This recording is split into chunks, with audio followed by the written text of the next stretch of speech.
नहीं।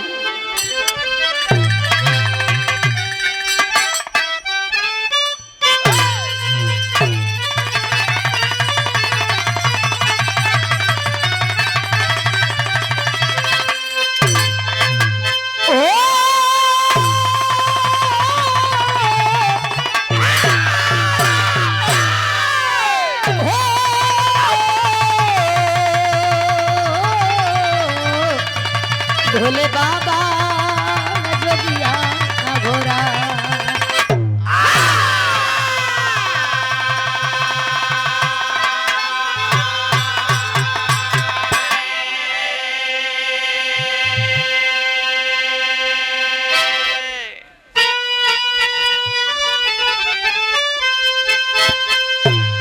लोग कहलन धन बढ़े तो बढ़े लेकिन मन बढ़े के ना चाही।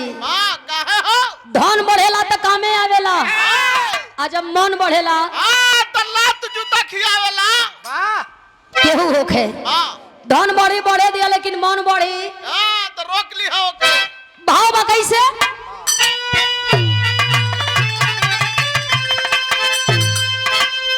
व्योम विथिका में उद्घोष करके सब वीर विजयी पताखा उड़ाते रहे। आनी परिजान देना गमाराज ने रस्तानी सम्मान खरीदम बचाते रहे। राजा रावण प्रतापी था पंडित महा और विश्व भर में कोई जिसका सानी नहीं। जिंदगानी जवानी भी था बाहुबल जब जमाने में रह जाए पानी नहीं।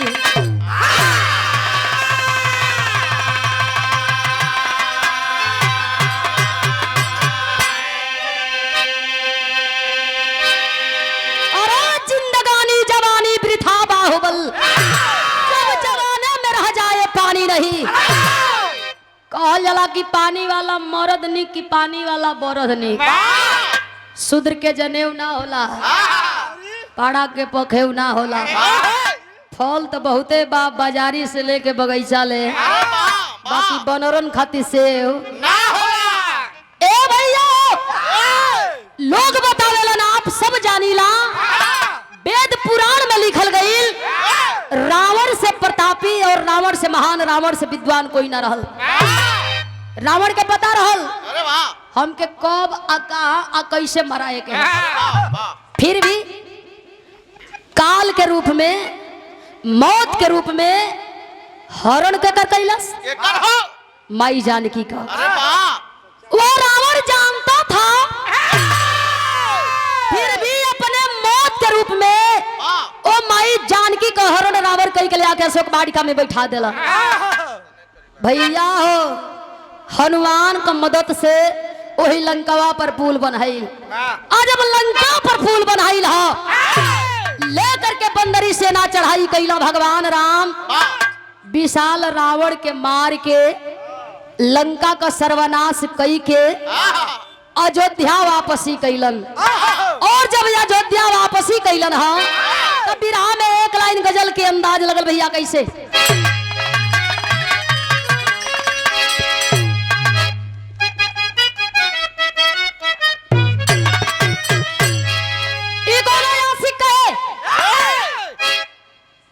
बेचन भैया तोहरे नियर कोनो फैन रहे वासिक कहे का अरे इतने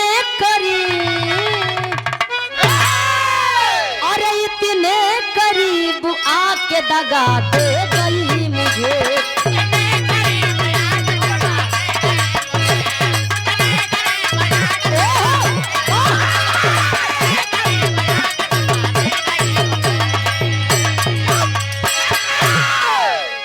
इतने करीब आके दगा दे गई मुझे।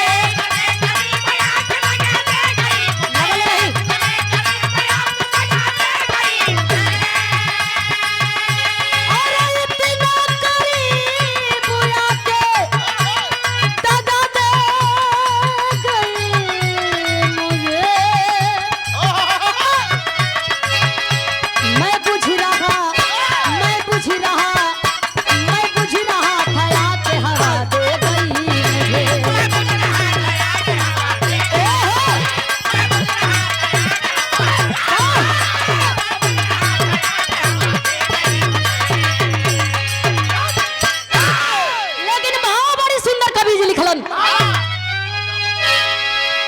लंका का राजा ए, लंकेश मरा गईल। अरे वाह आ जब लंका का राजा लंकेश मरा गईल आहा, तो लंका में के बचल? के हो के बचल? विभीषण।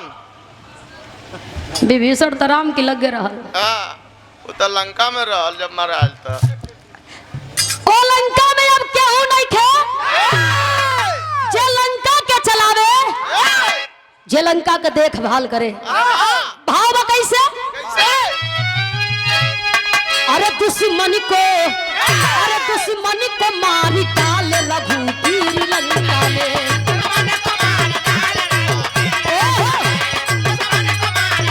बहुत अच्छा।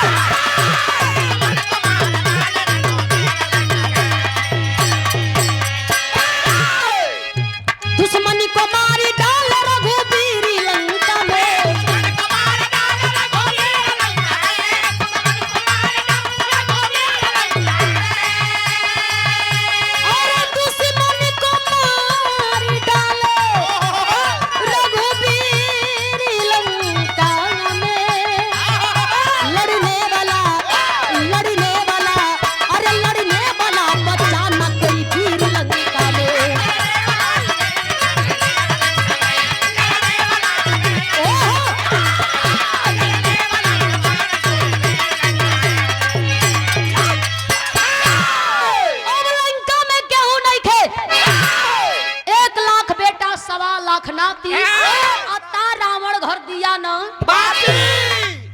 लोग कहेला कि हम दो हमारे दो तो उसे शांति हो जाई। कबहू ना, शांति बदे संस्कार के जरूरत है। करे में सब गुण रहल, खाली संस्कार न रहल। अच्छा जब केहू कुछ कहे तो ओकर उल्टा ओके समझ में आवे। दिक्कत और परेशानी ये रहे मने उहे हाल ओकर है कि बरसे कमल भीगे पानी। ओके लोग कहे कि मान कि आई सत्य है तब बुझाव कि लोग हमके भड़कावत है। आ जब लोग कहे कि चल गेहूं के मारे के मुआवे के तब समझे कि ये बढ़िया। ए भैया रावण का अत्याचार से रावण का खात्मा हो गई, लंका का सर्वनाश हो गई। कुछ लोग कहेला कि लंका जोर के राखी हो गई। सत्य हो सकत है या ना भी हो सकत है, दोनों बात बा। अगर शक्ति हो तो सोना राख भी हो, आ जहाँ शक्ति ना हुआ सोना राख कबो कतई ना हुई। ए भैया अयोध्या में भगवान राम आ गईलन। लंका का राजा आखिर बनी तो के बनी, वही विभीषण के ले जाके लंका सौंप दिया। कल की अब कौने बात का डर बा हो, अत्याचार करे वाला अत्याचारी मर गईल, लेके आई जगह जमीन आ चैन का रोटी खा राज भोगा बाबू। ये तो विभीषण चाहत रहे। लोग कहेला कि लंका में विभीषण रहे, राक्षसन के बीच में एगो भोल मनई रहे। अरे वाह, लोग कहेला घर का भेद ही लंका का है। भगवान राम कहला कि लो लेके रह। ए हरी लेके विभीषण लंका का सगरी जवन बचल राजकोच अपन चलावत था।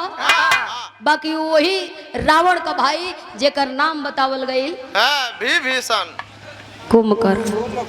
कुंभकर्ण ना जनली तो पीछे बोलली। ओए रावण का भाई कुंभकर्ण जाना का बेटा पैदा भइल रहल।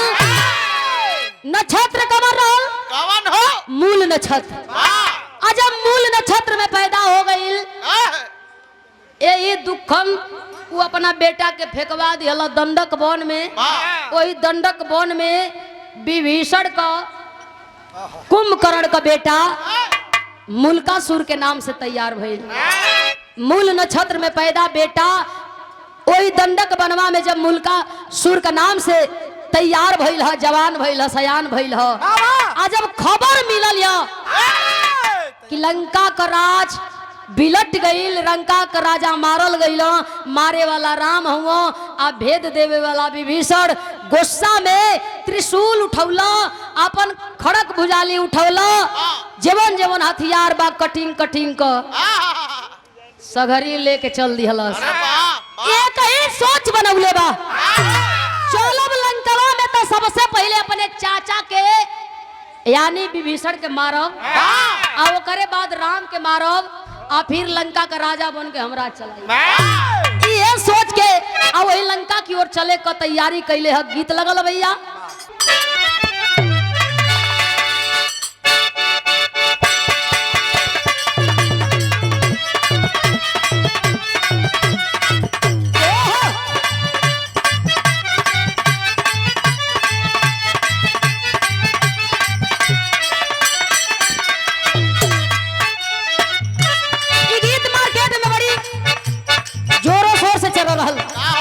गीत के गावे वाला ओ सिंगर का नाम खेसारी लाल यादव। गौले रहलन कोनो लड़की कहतिया कि ना जाई, ओकर माई कहतिया काहे रे रुपया पैसा डुबा देबी का। कहतिया लड़किया कि का जाई, तू जवन देख के बियाह कैले बड़ू, जवन हमके मर्द मिल गई, ओ कहत रुजाए के हम ना जाई। कहले रहल का अब ही मिले झरल रे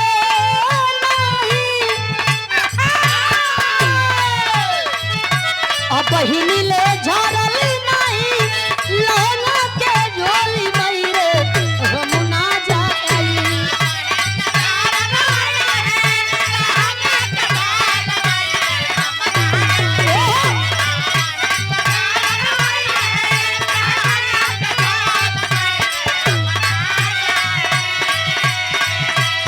बहिनी ले झरल नहीं लौना के झोली मई रे हम ना जाई।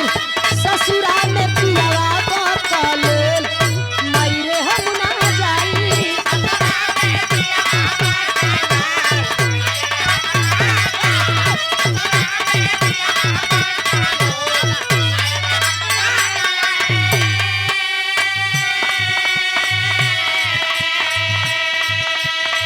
लेकिन मुल्कासुर बैठ गई वही दंडक वन में और वही ब्रह्मा जी का आवाहन करे लगल। हाँ तो हो के वो देवते हुआ जे जब भी बोलावे ना बुझाओ कि खली हरे बैठल रहो, एकदम तड़ाक दे आवा भड़ाक दे के वरदान गायब हो जा। मुल्कासुर बैठल हो, आसन मार के ध्यान लगौले हो, हाथ जोड़ के ओम ब्रह्माय नमः ओम ब्रह्माय नमः आतौले 5 गो मूड़ी ले आ गइल। कहो बेटा क्या चाहिए। खड़ा हो गई कहला धन्य हो प्रभु, इतना जल्दी तू आवेला। आ गइल तो हमके वरदान दो। कैसन वरदान चाही तई वरदान मांगता वही ब्रह्मा जी से। कैसा ब्रह्मा का पूजा रे कैलस बनवा मजारी बालवा नावारे बनवा मजारी बालवा नावारे।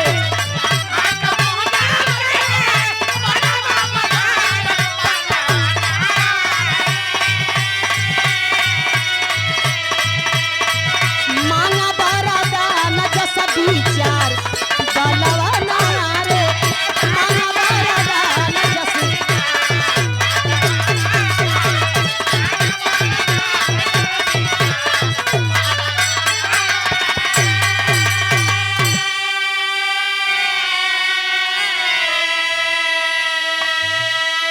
और सादर पुरस्कार देकर के सम्मान किया गया। बड़का भैया सत्येंद्र यादव जी, ये आपके द्वारा 100 रुपया देकर के सम्मान किया गया। चरण में फूल लगी। ए भैया हो आ गई ब्रह्मा जी वरदान मांग ले बेटा। कहल कि हमके वरदान ये दे दो। पंतुआ मिठाई वाली हमके वरदान ये चाहिए कि कौनो मर्द हमके मारे ना तो हमार मौत न होखे। ब्रह्मा जी मस्त कही के अंतर ध्यान हो गई। कुंभकर्ण का बेटावा मुल्कासुर अरे वाह वरदान पा गई। कौनो मरद की मरले हमार मौत ना हुई। अच्छा ऐसा वरदान केहू के दिया जा तो केहू का गोड़ धरती पर रही। मुल्कासुर तैयारी कैला वही लंका में पहुंच गई। आज जब लंका में पहुंचल तक तेरी के भाव हो।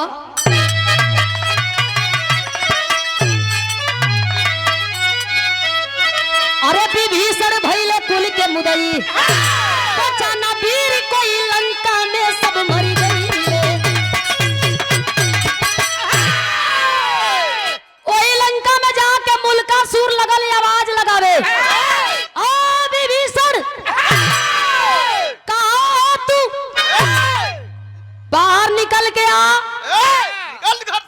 निकल घर से। विभीषण जब सुनला तो सोचा था कि भगवान राम कह के गईला कि लंका में अब कोनो न आई आ न तो के मुँह आई तो ई कौन बोलावो था ई तो कहां से नया एगो आ गल आई के विभीषण टुकुर टुकुर ताकत हुआ देखत हुवन विशाल रूप मुल्कासुर हाथ में खड़गजाली लेकर के ललकार रहल बा तू लंका का भेदी है और हमारे बाबूजी हमारे चाचा का दुश्मन आ तो के हम ही मारब। मुल्कासुर लगल पोकियावे आ विभीषण लगल भागे। गीत के भाव बदल गई।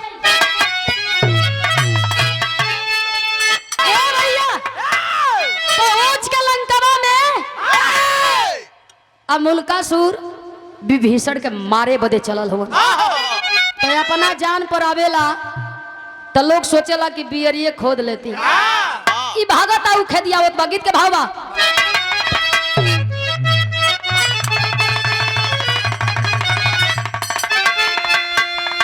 भोर के बेला में मला भाई गावेलन अरे तू हके चढ़ई बो मैया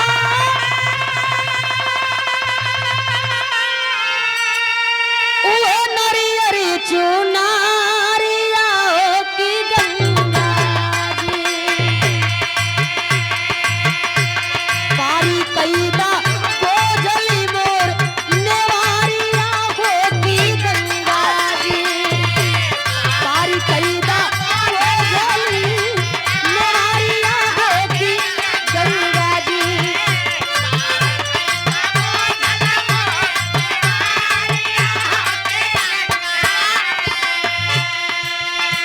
घेरा में घेराई हो गई लंका सिंहासन हो भवना तजी के भागेला विभीषण लेके जाना हो भवना तजी के भागेला विभीषण लेके जाना हो।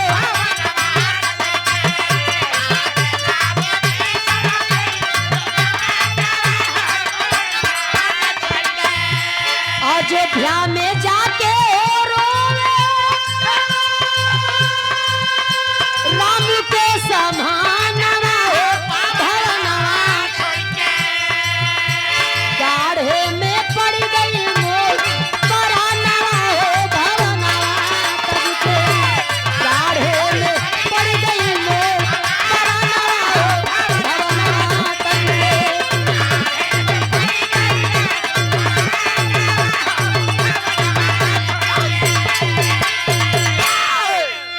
दूसरा के मारे में तो नीक लगबे करेला बाकी जब अपने पे पड़ेला तो वो घड़ी मनई के बुझाला कि गलत कैले बानी। ए भैया विभीषण भाग के ओही लंका से गईला कहाँ हो अयोध्या में और जा करके वही अयोध्या में भगवान राम का पैर पकड़ के आ लगल रोवे रो रो करके भगवान राम से विभीषण कहे भगवान तू कहले रहला कि लंका में कोनो ऐसन वीर ना पैदा हुई जवन जान का खतरा बनी न जाने कैसन राक्षस आइल बा आउ खाली हमरे के मारे कहता। भगवान मार गुस्सा में उठौला धनुष बाण आ लेके वही लंका में पहुंच गईलन। भगवान राम लेके धनुष बाण वही लंका में गईलन। जाके लंका में ललकारत हुवन कौन वीर है सामने आ मैं देखना चाहता हूँ कौन है तू। दुई गो गोजी लिए गईला सा गोजी आ जाके वही मुल्कासुर से कहत हुआ साहब राजा की जय हो राजा की जय हो। कोई तो है आया है आपको ललकार रहा है। निकड़ल मुल्कासुर हो भैया आया के जब दुआरी पर ताकत है भगवान राम के जब देखल अरे वाह मुल्कासुर का गुस्सा आसमान पर मुल्कासुर गुस्सा में लाल भगवान राम की ओर ताकत बा। ओह अच्छा तो लंका का सर्वनाशी इहे है तो काहे पहले विभीषण के मारब विभीषण के बाद में मारब पहले ये के मारब ले करके हाथ में अस्त्र और शस्त्र चल दिया वह मुल्कासुर। हाँ भगवान राम बूझा था ना कि रावण के जब मार दियली हाँ ताई कौना खेत का मुरई अरे ई हमार का करबे करी।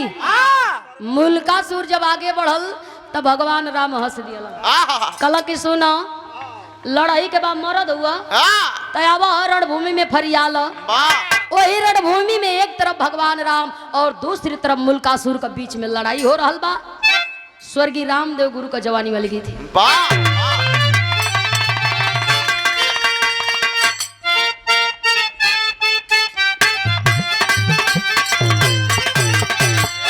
रामदेव गुरु जी गावे अरे पारी उमर कमर लचकानी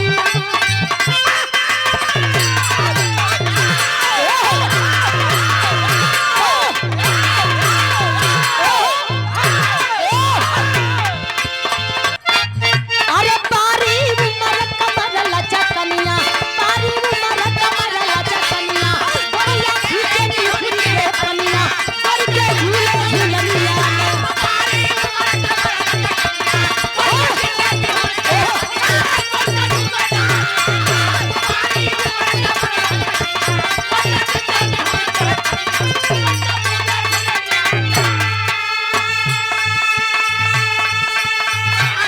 एक तरफ भगवान राम और दूसरी तरफ रावण के बीच में लड़ाई होके लगल। अस्त्र शस्त्र का प्रहार चले लगल। भगवान राम मारे भाई लगे आ लगे जरूर कट के गिर जा आ फिर आके सट जा ओके तो वरदान रहल कि कोनो मरद की मरले मुल्कासुर का मौत ना होई तो एके डर कथुआ कह एकदम चपले चलल है भगवान राम की ओर आई सनासन बाढ़ का प्रहार करत होन कैसे तब पारी ना पवल रघुपरी कई के पारी ना पवल रघुपरी कई के ऊपर लड़ाइया हो मुदैया नासिक कैलस मैया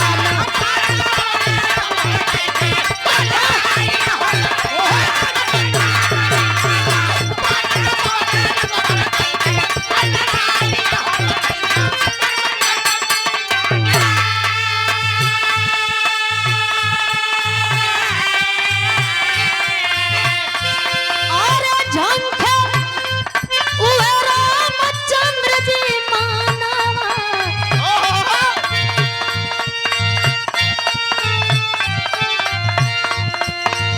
तब प्रगट ब्रह्मा जी तुरते सभानवा दिहल कोरय भय वरदनवा कोई पुरुष न कहे बधनवा चनवा चंडी रूप धई मरी है चनवा चंडी रूप धई मरी है दुर्गा पाइया हो मुदैया नासिक कैलस मैया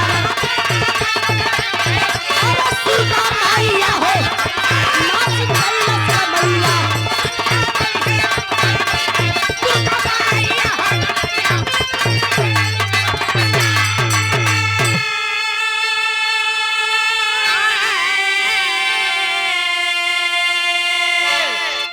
अच्छा तो जेके डर रहेला ऊ न डेराला एक डर है नहीं थे कि इनके हमरे मरले कुछ होई तई हत्था चपले जात हो अब भगवान राम धाय धाय बाण छोड़त हुआ गर्दन पर लगे कटे गर्दन बाई कटे सट जा गोड़ कटे सट जा ई सोचत है कि इनके मारब ना इनके पकड़ के एगो लतवा से दाब के आ एगो पकड़ के उठा दे दूगो राम हो जाएंगे दूगो राम हो जाइए यही सोचले बा जाय के अजय भी भगवान का ये फफेला धइल चाहत हो अतौले बैठ गई राम ने उड़ के लगला भागे धनुष बाण भगवान राम फेंक दिया ओई रणभूमि में धनुष बाण फेंक करके अब भगवान राम लगलो भागे सोचत हूँ अरे इहो वीर लंके में रहे वाला हो कहाँ रहे तो रावण के मरली तो ये के काहे नहीं खी मारत आखिर ही काहे नहीं खे मुत भाग के भगवान राम गइलो आ जाके झाड़ी में लुका गइलो बड़ा विचित्र प्राणी अभी हो प्राणी चहटत था या ऊ प्राणी भागत है लुकाइल हुआ छिपल हुआ भगवान राम हकर हकर सांस लेत हुआ सोच रहल वन कि आज जान ना बची एगो राक्षस के द्वारा लगत है कि हमार मौत सुनिश्चित है याद कैला भगवान राम ध्यान लगौला ओम ब्रह्माय नमः अतौले वो हो जाया गइल अजब हो जाई गइला भगवान राम पूछे लगला प्रभु ई कैसन लीला अगर हम मरा जाई त काहे रावण का जयकार होई काहे लंकेश का जयकार होई काहे लंका के राक्षसन का जयकार होई ब्रह्मा जी हंसे लगला कहला कि ना राक्षसन का जयकार कब होई होई नहीं भगवान राम कहला तो करल का चाहत हुआ कहला कि ये कोई चाहत है या कहल चाहत है कि तू हरी मरले ई मुल्कासुर ना मरी वाह एक बार लंका में फिर से जानकी के आवे के पड़ी क्या बात भगवान राम ताके लगलन कहला महाराज एक बेर आइल तो कैसे बड़ा हिम्मत करके लेके गईली भगवान जी बता रहल हन ब्रह्मा जी बता रहल हन कि जानकी के हाथ एकर मौत लिखल है ए भैया हो मुल्कासुर भगवान राम के खोजत बा लुकाइल हूँ हनुमान जी के ताकत हूँ भगवान राम का जब ध्यान हनुमान की ओर गईल भैया भैया जब हनुमान की ओर गईल तो वही हनुमान के बोलावत हूँ आवा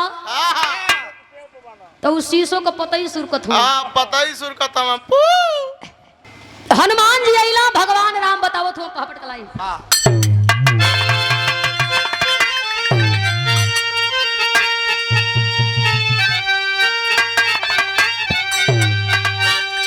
हनुमान से करते राम जी क्रिया डरिया लागेला अरे हनुमान से करते राम जी क्रिया डरिया लागेला मना जी तब लंका तो समरिया डरिया लागेला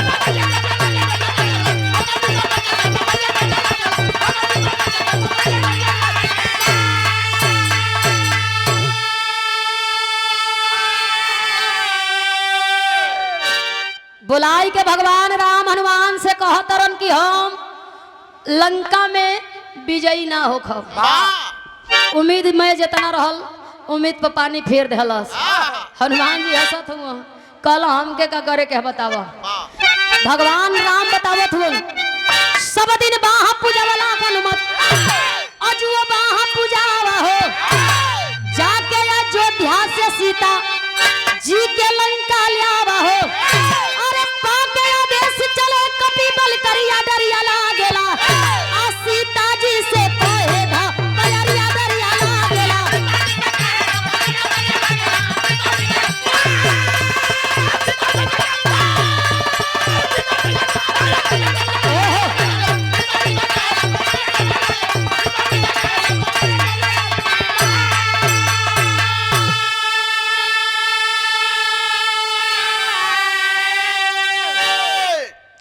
ई मुल्कासुर हमसे ना मराई हनुमान जी जाके अयोध्या से जानकी के लेके आवा हनुमान जी गईला माई जानकी के लेके चलल हुन हो भैया अल्लाह के भाव हो अरे नारी के जिंदगिया के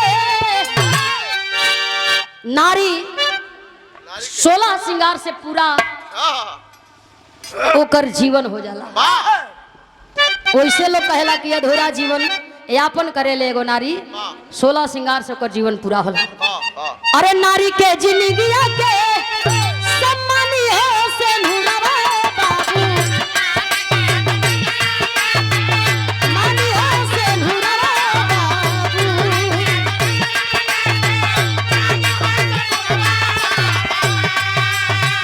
बिना से नूर पूरा न होला 16 हो सिंगार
कुछ हो तो बलवान, जबकि लोग कहेला कि समय भी बलवान होले।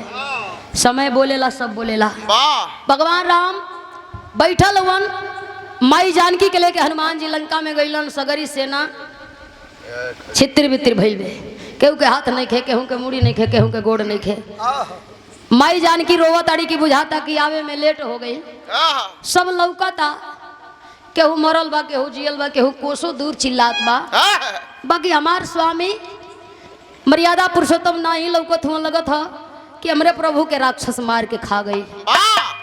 ए भैया, माई जानकी क्रोध में आग बबूला, गुस्सा में लाल, वही मुल्कासुर के ललकारे लगली, कौन है लंका में, जरा मैं भी तो देखूं कि तू कितना ताकतवर है, कितना बलशाली है, तेरे अंदर कितना बल है। अब माई जानकी जब ललकारा ताड़ी त कौनो मरद के जब मेहरारू ललकारी त तनी सौ के घमंड तो हो। अरे वाह वाह, वो सोचो का करी, एके पटा ले, फंसा ले, आके एकरे ढंग से समझा दे। अब जब माई जानकी ललकारत हई तो मुल्का सुरा के सुघराई निहारत ह, टुकुर टुकुर ताकत ह। ओह हई इतना सुघर, अरे वाह, ई मेहरारू हमसे लड़े आ गई, ललकारत बा, हमारे मर्दानगी के चैलेंज करत बा। निहत्था बिना कुछ लिए मुल्कासुर वही रणभूमि में उतर गई, हौसे लगल जोर जोर से। बतावा, सगरी मरद भागत हुआ, हाई मेहरारू लड़े आ गई। माई जानकी ललकारत बारी, जैसे भगवान राम से लड़ल रहला वो सही हमरो से लड़ा। जैसे भगवान राम के तू मार मुआवला, कहला कि कहाँ मुआ बोली, तो भाग गई ना मैदान छोड़ के। तब तनी सा सांस ले लिया, चला जहाँ वो बचल था वो। माई जानकी कहा तारी कि हाँ तो वही गने हमारो से लड़ा, रणभूमि छोड़ दे, जेवन कहवा तवन करब, चल के नौकरानी बन के पानी भरब। मुल्कासुर खुश हो गई, ए रानी नौकरानी पटरानी मत बनो, हमार रानी बनो, यही लंका में रह। माई जानकी शर्त के मंजूर कैली है, शर्त के मुताबिक अगर हरा देबो तो तू हर रानी बने का हम स्वीकार करत है। मुल्कासुर खुश हो गई कि जाए दो, इतना सुगर मेहरारू मिलल है के छोड़ब ना, एके हराई आ हरा के अपन मेहरारू बनाई। माई जानकी और मुल्कासुर के बीच में लड़ाई होके लगल, थोड़ी कलाई ना।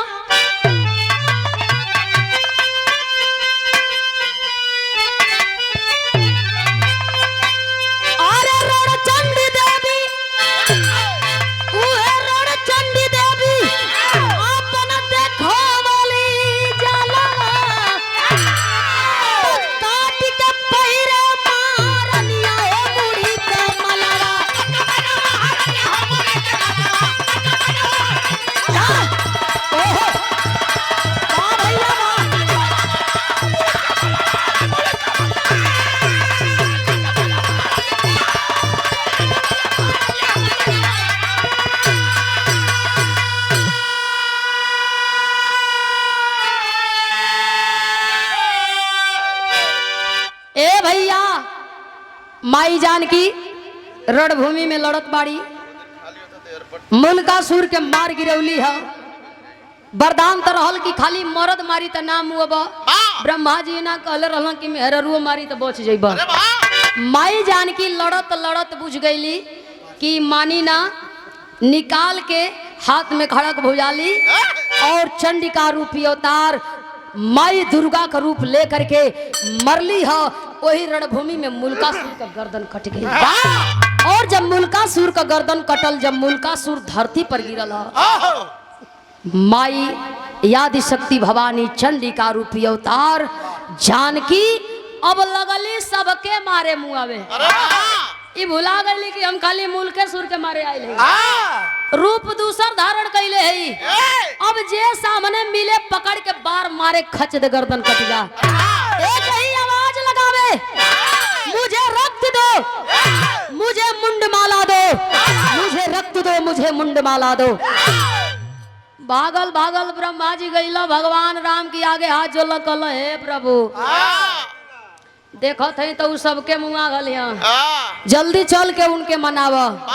भगवान राम उठ के अइलो, आ वही माई जानकी की आगे हाथ जोड़ के विनती करत हुवन, याचना फरियाद करत हुवन, त्राहि माम देवी, शांत हो जा देवी, शांत हो जा देवी।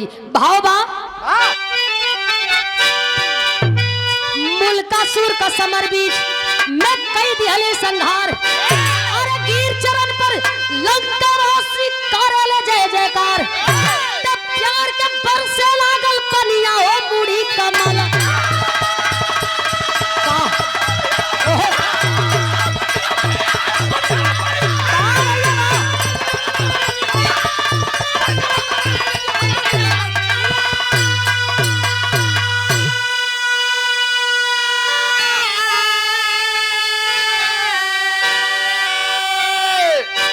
विभीषण को निडर राज देकर सीता महारानी राम के साथ सेना समेत चली अवध राजधानी। पकड़ के आ लेके चल दिहली। कहली कि जब बैठल हाँ। हम वरदान देत हई, अरे वाह। आज के बाद लंका में न कोनो वीर पैदा होई, हाँ, न कोनो तो के छुई। आ न विभीषण के कोनो मारी। वाह। वरदान दे करके विभीषण के तिलक लगवली, जा चैन का रोटी खा। आज तक लंका में केहू वीर पैदा ना भइल हो भैया। आज विभीषण का जीवन चानी चानी हो गई। कहल जाला शक्ति एक रूप अनेक, हर रूप में माई पूजल गईली। कलकत्ता का काली बनके, तब बम्बई का बम्बा देवी बनके, विंध्याचल का विंध्यवासिनी भवानी बनके, तब मैहर पहाड़ पर बसल मैहर वाली बनके। अपने अपने तरीका से लोग आवाहन करेला। 9 दिन का नवरात्र खत्म हुई, माई लक्ष्मी का उस समय आई, पंडाल लगी, लोग पूजिहन छठ माई। पीड़िया माई को भुला गई। अरे पहले गोधन बाबा है तब पीड़िया माई होंगे। उहे गोधन कुटा के पीड़िया हो जाला। हाँ, जब लात खा जाए तब पीड़िया माई हो जाए। माई जानकी लेके भगवान राम के अयोध्या में आईली। लंका का राज जवन बचल बा विभीषण संभारत बा। आखिरी भाव में गीत बजा दो, उनका फरमाइश पूरा कर दे।